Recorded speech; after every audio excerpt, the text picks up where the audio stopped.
Hello dear students, एक बार फिर आपके अपने चैनल SVS संस्कृत विकास सर के यूट्यूब चैनल पर आपका स्वागत है। आज हम पढ़ेंगे विसर्ग संधि। पहले विसर्ग संधि की परिभाषा जान लेते हैं। विसर्ग संधि की परिभाषा इस प्रकार से है। विसर्ग के बाद स्वर या व्यंजन होने पर होने वाला परिवर्तन या विकार विसर्ग संधि कहलाता है। अब हम विसर्ग संधि की है जो पहली संधि हमारे पास है उत्व संधि। इस उत्व संधि को आज हम यहाँ पढ़ेंगे। देखिए, उत्व संधि के अंदर हमारे पास पहला जो नियम है वह है, क्या कहता है ये कहता है अतो रोध पलुतात परुते, अर्थात यह ये कह रहा है कि अगर विसर्ग से पूर्व अवर्ण हो और बाद में भी अवर्ण आए तो वहाँ पर इस प्रकार से अ और विसर्ग का यहाँ पर ओ और अवग्रह चिन्ह हो जाएगा। किस प्रकार से होगा ये हम इस उदाहरण में देखेंगे। देखिए, यहाँ पर हमारे पास उदाहरण है राम है प्लस अस्ति। अब ध्यान देने यहाँ पर जो विसर्ग से पूर्व मैं वर्ण है और मैं में किसका स्वर आ रहा है अ का, और बाद में प्लस के बाद में अ वर्ण आ रहा है। तो दोनों यहाँ पर विसर्ग से पूर्व भी अ वर्ण है और बाद में भी अ वर्ण है। तो यहाँ पर विसर्ग का तो ओ हो गया और बाद वाला अ का अवग्रह चिन्ह हो गया। तो इस प्रकार से क्या बना रामो अस्ति। इस प्रकार से हमारे पास नेक्स्ट एग्जाम्पल है कह प्लस अत्र, अर्थात यहाँ पर फिर से है। देखिए, यहाँ पर विसर्ग से पूर्व क वर्ण है, इसमें अ का स्वर है और बाद में भी अ का स्वर है। तो इस प्रकार से यहाँ पर दोनों तरफ अ वर्ण होने पर यहाँ पर इसका बन जाएगा को अत्र। उसके बाद फिर हमारे पास नेक्स्ट एग्जाम्पल है कह प्लस अपी। फिर से यहाँ पर विसर्ग से पूर्व अ का वर्ण है और बाद में भी अ का वर्ण आ रहा है, तो इससे क्या बन गया कोपी। फिर है राम है प्लस अत्र, क्या बना रामोत्र। सह प्लस अपि, क्या बना सोअपि। नृप प्लस अतीव, क्या बना नृपोतीव। शिव प्लस अहम, क्या बना शिवो अहम। फिर है सज्ज प्लस अस्मि, सज्जो अस्मि। फिर है चोर प्लस अयम, चोरो अयम। कोश प्लस अयम, कोशो अयम। सिंह प्लस अत्र, सिंहो अत्र। फिर है बाल प्लस अस्ति, क्या बना बालो अस्ति। तो इस प्रकार हमने अत्रोत पलुतात पलुते वाला नियम यहाँ पर पढ़ा है।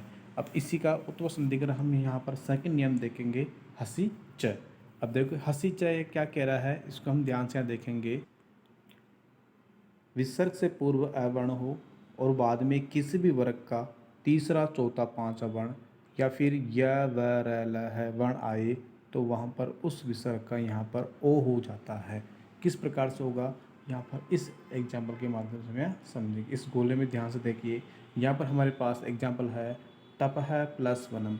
अब ध्यान से देखिए, यहाँ पर जो तप है शब्द है यहाँ पर विसर्ग से पूर्व पै में अ का वर्ण है और बाद में व है, अर्थात यहाँ पर जो है प्लस के बाद में किसी वर्ग का तीसरा चौथा पांचवा वर्ण या फिर यह वरला हो तो वहाँ पर उस विसर्ग का ओ हो जाता है। तो यहाँ पर इस विसर्ग का ओ होने पर यहाँ पर पै में ओ का जो है स्वर लग जाता है, तो यहाँ पर क्या बनेगा इसका तपोवनम। उस प्रकार से नेक्स्ट देखिए खग है प्लस मानी, क्या बना खगो मानी। राम है प्लस हस्ती, तो यहाँ पर भी विसर्ग का ओ बन गया तो क्या बन गया रामो अस्ति। फिर है परम है प्लस धर्म है, क्या बना परमो धर्म है। फिर नेक्स्ट है यश है प्लस दा, तो क्या बनेगा यशोदा। फिर है बाल है प्लस याति, क्या बना बालो याति। फिर है मन है प्लस रम है, तो यहाँ पर जो है विसर्ग का ओ लगते क्या बन गया मनोरम है। फिर है नम है प्लस नम है, क्या बना नमो नम है। फिर है यश है प्लस गानम, क्या बना यशो गानम। उसके बाद नेक्स्ट है मन है प्लस हर, क्या बना मनो हर। फिर है हमारे पास विसर्ग संधि की यहाँ पर सेकंड संधि है ऋतु संधि। अब देखिए यहाँ पर ऋतु संधि क्या कहती है, यहाँ पर ऋतु संधि कह रही है कि यहाँ पर विसर्ग से पूर्व अ और आ वर्ण को छोड़कर अन्य कोई भी स्वर हो, अर्थात यहाँ पर आपके पास अ या आ नहीं होना चाहिए, इसके अलावा कोई भी स्वर चलेगा। और विसर्ग के बाद कोई सा भी स्वर हो या तीसरा चौथा पांचवा वर्ण हो या फिर य व र ल ह हो तो वहाँ पर उस विसर्ग का यहाँ पर र वर्ण हो जाता है, अर्थात र आधा र हो जाएगा बिना स्वर वाला। किस प्रकार से होगा यहाँ पर हम देखेंगे।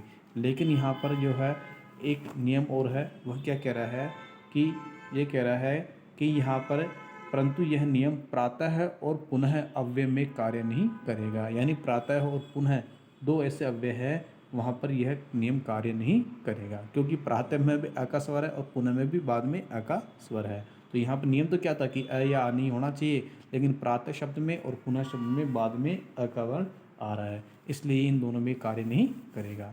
तो देखिए आगे इसको एग्जाम्पल के माध्यम समझेंगे।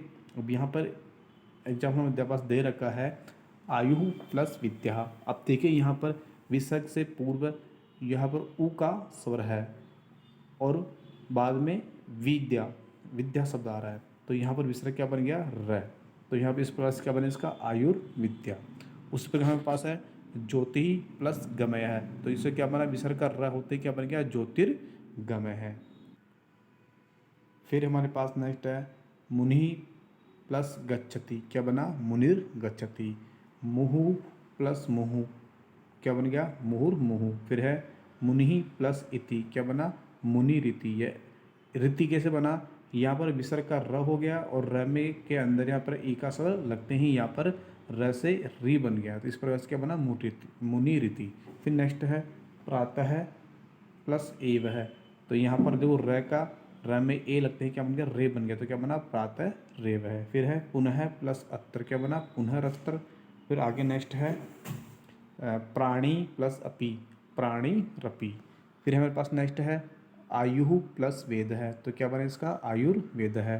फिर है प्रातः प्लस आगच्छति, तो यहाँ पर र में आ का स्वर क्या बन गया रा बन गया, तो क्या बना प्रात्रा गच्छति। फिर नेक्स्ट है प्रकृति ही प्लस एव, क्या बना प्रकृति रेव है। फिर है पुनः प्लस आस्ते, तो पुनः रास्ते। तयो प्लस एक है, क्या बना तयो रेक है। फिर है गुरु प्लस आदेश है, क्या बना गुरुवा देश है। इस प्रकार हमने यहाँ पर ऋतु संधि पढ़ी है। नेक्स्ट देखते हैं लोप संधि। लोप संधि क्या कहती है, देखिए लोप संधि कह रही है विसर्ग से पूर्व अ या आ का वर्ण होना चाहिए, बाद में किसी वर्ग का तीसरा चौथा पांचवा वर्ण या फिर ह य व र ल आए और अ से भिन्न कोई सा भी स्वर हो, यानी अ नहीं होना चाहिए, इसके अलावा कोई सा भी स्वर हो, तो वहाँ पर उस विसर्ग का यहाँ पर लोप अर्थात विसर्ग छुप जाता है या गायब हो जाता है। किस प्रकार से होगा, हम इस एग्जाम्पल के माध्यम से इसको यहाँ पर समझेंगे। देखिए हमारे पास एग्जाम्पल है बालाहा प्लस हसंती, तो यहाँ पर देखिए विसर्ग पूर्व आ का स्वर हो, तो नियम भी क्या था कि विसर्ग पूर्व अ या आ का वर्ण होना चाहिए, बाद में क्या रहा है बना रहा है, तो यहाँ विसर्ग छुप जाएगा तो विसर्ग गायब हो जाएगा। तो लोप विसर्ग क्या बन गया लोप, लो मतलब गायब हो गया, तो क्या बना इसका बालाहा हसंती, अर्थात यहाँ पर सीधा हमारे पास शब्द बन जाएगा बाला हसंती। फिर नेक्स्ट हमारे पास अतः प्लस एव, फिर क्या बना अतः एव, मतलब यहाँ विसर्ग नहीं आएगा। फिर है कृष्ण है प्लस एति, क्या बना कृष्ण एति। फिर है कृष्ण है प्लस उवाच, क्या बना कृष्ण उवाच। फिर नेक्स्ट है सह प्लस शंभु, क्या बना स शंभु। फिर है एष है प्लस उत्तिष्ठति, क्या बना एष उत्तिष्ठति। फिर है राम है प्लस आगच्छति, क्या बना राम आगच्छति। फिर है सह प्लस इति, क्या बना स इति। तो इस प्रकार से हमने यहाँ पर लोप संधि पढ़ी। फिर हमारे पास विसर्ग संधि के अंतर्गत ही आती है नेक्स्ट संधि सत्व, उसका नाम है सत्व संधि। अब देखिए यहाँ पर जो सत्व संधि है वह यहाँ पर क्या कहती है, इसको हम यहाँ पर ध्यान से देखिए सत्व संधि के अंतर्गत हमारे पर यहाँ पर 3 स बनाने होते हैं, वो 3 स किस प्रकार के होंगे यहाँ पर देखिए। इसका नियम क्या कह रहा है कि विसर्ग के बाद में किसी वर्ग का पहला दूसरा वर्ण आए तो वहाँ पर उस विसर्ग का दंत्य स अर्थात स सपेरा हो जाता है। लेकिन अगर वहाँ विसर्ग के बाद में तालु वर्ण हो, तालु वर्ण का तात्पर्य है सेकंड वर्ग यानी च छ, और तालु ही स आए यानी सशंकर आए तो उस विसर्ग का यहाँ पर सशंकर हो जाता है।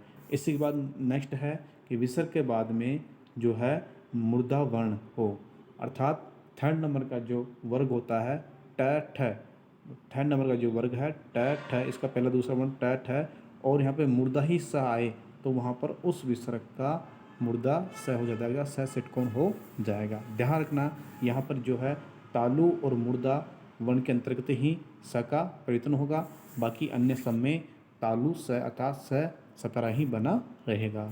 इनको हम आगे एग्जाम्पल के माध्यम से समझते हैं। तालव्य वर्ण में देखिए यहाँ पर विसर्ग के बाद में तालव्य वर्ण च और छ या स आए तो उस विसर्ग का तालव्य से अर्थात से संकर हो जाता है। किस प्रकार से होगा हम इस एग्जाम्पल के माध्यम से यहाँ पर समझेंगे। देखिए यहाँ पर दी गई गोले में यहाँ पर हम पास एग्जाम्पल है राम है प्लस च। अब यहाँ पर देखिए विसर्ग के बाद में यहाँ पर च अर्थात तालव्य वर्ण का जो है पहला वर्ण च आ रहा है, तालव्य वर्ग का पहला वर्ण च आ रहा है, तो यहाँ पर है इस विसर्ग का स संकर वाला श हो जाएगा। तो इसका क्या बना रामश च। उसी प्रकार से अन्य एग्जाम्पल देखते हैं। यहाँ पर देखते हैं जन्मभूमिश प्लस च। अब यहाँ पर देखिए फिर से च आ रहा है, तो यहाँ पर क्या बन जाएगा इस विसर्ग का स संकर का श अर्थात तालव्य श बनकर इसका क्या बना जन्मभूमिश च। फिर नेक्स्ट है कह प्लस चन, तो यहाँ पर इसका क्या बना तालव्य स बनकर क्या बना विसर्ग का कश्चन है। उसी प्रकार से नेक्स्ट है कृष्ण है प्लस च, तो क्या बना कृष्णस च। उसी प्रकार से निहि प्लस छल। अब देखिए यहाँ पर जो तालव्य वर्ग है उसका यहाँ पर सेकंड वर्ड क्या है छ, यानी नियम कहता कि पहला या दूसरा यहाँ पर वर्ण होना चाहिए, तो यहाँ पर सेकंड वर्ण छ है, तो इसको क्या बना तालव्य से बन करके निश्छल है। फिर है शिव है प्लस चलती, क्या बना शिवस चलती। उसके बाद है मातुहु प्लस च, क्या बना मातुस च। इस प्रकार से हमने तालव्य वर्ण वाला यहाँ पर इसको पढ़ा है। नेक्स्ट देखते हैं हमारे पास मूर्धन्य वर्ण। अब देखिए मूर्धन्य वर्ण में क्या नियम है कि विसर्ग के बाद में मूर्धन्य वर्ग का पहला दूसरा वर्ण यानी ट ठ या फिर मूर्धन्य स हो तो वहाँ पर उस विसर्ग का मूर्धन्य स अर्थात स षटकोण हो जाएगा। किस प्रकार से होगा इस यहाँ पर हम इस गोला में यहाँ पर इसको ध्यान से समझते हैं। हमारे पास एग्जाम्पल है धनु प्लस टंकार है। अब यहाँ पर देखिए विसर्ग के बाद में ट वर्ण आ रहा है अर्थात मूर्धन्य जो वर्ग का यहाँ पर पहला वर्ण आ रहा है, तो यहाँ पर उस विसर्ग का यहाँ पर से षटकोण वाला अर्थात मूर्धन्य श हो जाएगा। तो इस पर क्या बना धनुष टंकार है। उसी प्रकार से हमारा नेक्स्ट एग्जाम्पल है देव है प्लस ठक्कुर है। अब यहाँ पर मूर्धन्य जो वर्ण है इसका सेकंड वर्ण क्या है ठ, तो यहाँ पर इसका क्या बन जाएगा देवुस ठक्कुर है। उसके बाद में है बीत है प्लस टलती, क्या बना भीतस टलती। फिर नेक्स्ट है वृद्ध है प्लस ठगती, तो यहाँ पर इसका क्या बना वृद्धस ठगती।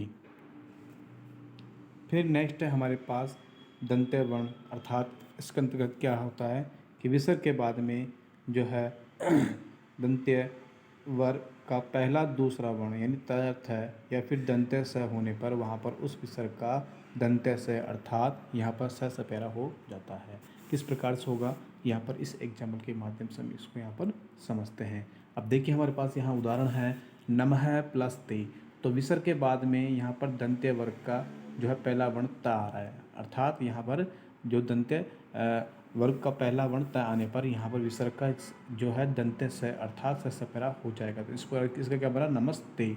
उसी प्रकार से हमारे पास नेक्स्ट एग्जाम्पल है नमः प्लस कार है, तो उसे क्या बना नमस्कार है।